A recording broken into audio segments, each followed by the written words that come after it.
ఓసారి ఈ చరిత్ర మనం మర్చిపోతే చాలా కష్టమవుతుంది.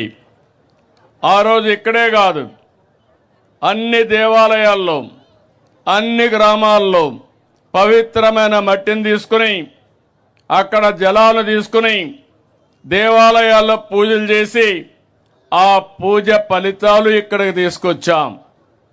అలాంటివన్నీ కూడా మనం ఒకసారి గుర్తుపెట్టుకుంటే ఈరోజు సాక్షాత్ పార్లమెంటు ఒక పార్టీ కాదు, ఎన్డీఏ పార్ట్నర్సే కాకుండా దేశంలో ఉండే అన్ని రాజకీయ పార్టీలు అండగా అమరావతికి నిలబడ్డారంటే అది చరిత్ర.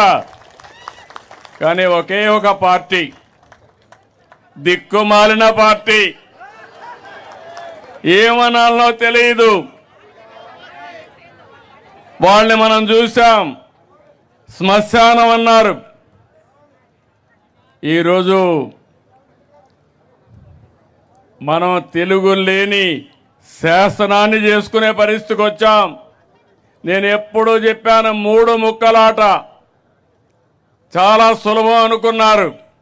ఆ 3 ముక్కలాటతోనే ఏమయ్యారో మీరే చూశారు. అలాంటి జరిగే పరిస్థితి వచ్చింది. ఇలాంటి పవిత్రమైన సందర్భంగా నాకు చాలా భావోద్వేగం ఉంది. మీకు ఒక నమ్మకం, ఇది ఒక రాజధాని అవుతుంది, మీ జీవితాల్లో మంచి కలుగుతుంది.